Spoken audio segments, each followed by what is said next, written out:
Ассаламу алейкум туғандар, қандайсыздар? Назарыңыздарда қайрадан эле базар жоқ каналы. Бүгін 29 январь 2023 жыл. Мен Бишкек шаарынын түндүк тарабы Достук айылында жүрөм туғандар. Ушул Достук айылынын эң эле түштүк башталышынан бери сатылуучу үй бар экен. Ошол жөнүндө сиздерге маалымат берейин деген биринчи эле болуп баруу жолун түшүндүрөйүн.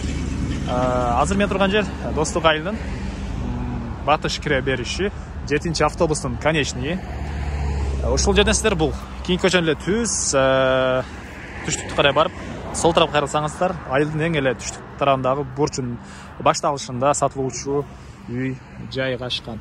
Негизинен өйдөрөктөн Достук айыл деген жазуунан деле түз кирсеңиздер болот.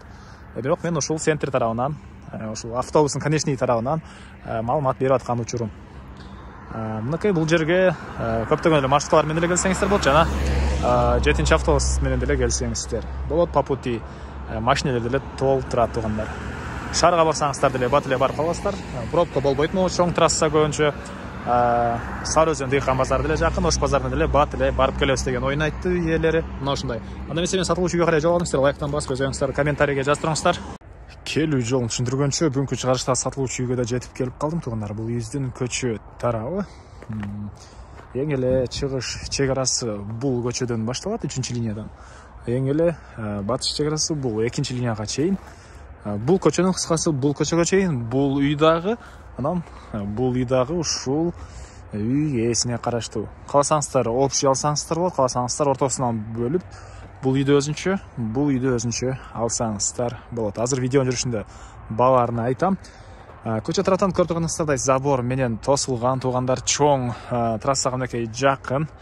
Бул жакта полялар. Достук айылынын эң эле түштүк тарабы. Эң эле түштүк тарабы, шаар тарабы болуп калат. Анан азыркы учурда бульвардан киришет. Негизинен ал жактан өзүнчө дарбаза, ал үй үчүн, бул дарбазадан кирип чыксаңыздар деле болот тугандар. Азыр эң эле батыш чек арасын көргөзөйүн. Мынакей бул жактан, анан бул жакта бир аз чакан мал сарай жана тооканалар бар экен. Бул жака алар үчүн өзүнчө эшик орнотулган.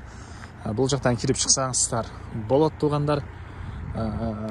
Эми коросуна кирип калган маалыматтарды берейин. Электр энергиясы бар, суу бар тугандар. Отопление, паровой отопление. Бул чоң үйүздүн узун туурасы 12ге 9 толук түрдө кирпич менен бүтүрүлгөн, жана сейсмопояс колоналар коюлуп тур. Бул жактагы бир этаж үйүздүн узун туурасы 11ге 8, мунун дагы стенасы кирпич. Так, аналары. Мынакей бул короосу. Бул жакта стяжка куюлган, кенен бир 2 машина баткандай жер, жана арты тарабында дагы бош жер бар. Бул жакта бул үйүбүз, жана анын арты тарабында деле бош жер бар.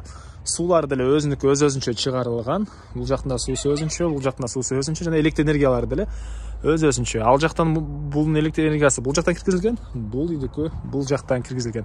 Бул деген сөз бул чыгарылышта көп колдонулду тугандар. Көңүл бурбайсыздар, үйдү көрө бересиздер. Бул мынакей үйүздүн негизги кирүүчү эшиги. Түз эле кирейин да калган маалыматты берейин тугандар. Бул мынакей үйүздүн кире бериши. Киргенде эле эки катарынан эшик жайгашкан. Бул жакта тугандар отоплениянын котелу, мынакей жана раковина орнотулуп тур. Андан кийинки эшикке кирсеңиздер, бул жакта душ, мынакей суу средством менен жууйт. Анан сол тарапка карай кирсек, кухня жана тамактануучу бөлмө. Андан түз өтсөк, бул жакта спальня бөлмө жайгашкан. Мынакей дуалдар бой, ар бир бөлмөдө отопление батареялары бар. Жана ушул эле кире бериш менен түз кирсек, бул жакта холл жайгашкан. Мынакей бул холлдон биз 2-чи этажга чыгып кете алат экенбиз. Түштүк тарабынан 2 кабат кылган терезелер, отопление батареялары, полдор ламинат, жана бул жакта дагы бир бөлмө, зал. Түштүк тарабынан терезе орнотулган. Андан ары 2-чи этажды көргөзөйүн тугандар. Бул мынакей 2-чи этаждын көрүнүшү.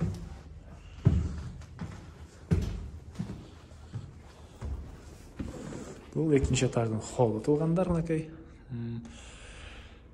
түштүктөн, батыштан жана түндүк тарабынан терезелер орнотулган, отопление материалдары бар. Мына ушул жерден оң тарапка карай кирсек, 2 бөлмө. Бул жакта 2 бөлмө. Бұл жақта дағы бір бөлме жайғашқан. Еме, қорасын ашып қалған маалыматты берейін. Мен қарайлай қораусымдамын туғандар үйдің.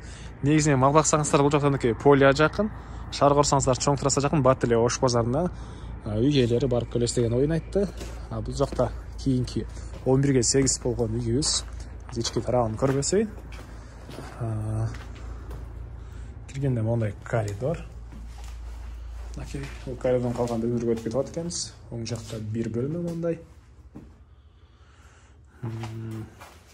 Көзетсе бұл жақта да бір маңдай шаққан бөлме.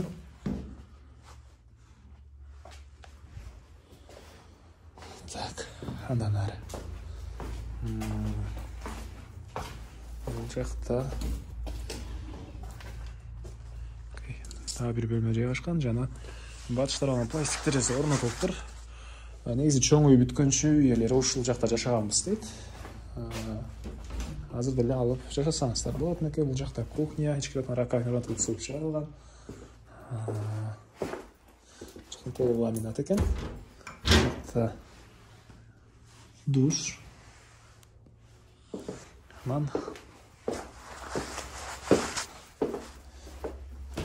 Бұл жақта дағы бір маңдай спальня бөлме жайғашқан. Мен қарлы сатылушы үйдің қораусындамын, әмет туғандар. Бұл үйдің арты тарағын көргөсөйін, ал жақта деле бош жер. Бұл үйдің түштік тараптан көрініші. Жалпысынан жері Қызыл Кетеуінде 7 соток, фактически 8,5 соток екен. Бұл жақта ондай сарай, анан ондай бош жер. Көше тараптан пескалокмен забор қылынған. Бұл бір этаж үйізін батыш тарауында деле ошондай бош жер жана толыққандылар бар туғандар азғанда көргөсөйін.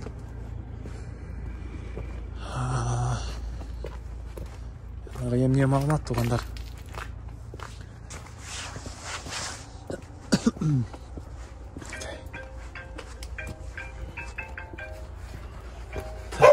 Опс, итті де бар екен. Бұл жақта үйдің шықдырған жатқана. Толқана бар туғандар мінекей. Азыр сүйлөгөнгө тосқол болады. Келгенде де көріп байқап көрсеңіздер болады. Басы туғандар жалпысынан $73,000. Екі үй тең. Өзін шалам десеңіздер, бұл үйді $47,000 сүйлөшүү болады. Бұл үйді $26,000 сүйлөшүү болады деп айтты. Жалпысынан $73,000 сүйлөшүү болады туғандар. Есім номер экранында звонок қылып сөйлесіп көріңіздер, сүйлөшүү болады. Анан достармен, группалармен сіздер бұл видеоны бөлішсеңіздер, маға үй иесіне чоң жардам берген боласыздар. Анда мен сіздермен қошташам. Кейінгі чыгышқа чейин туғандар.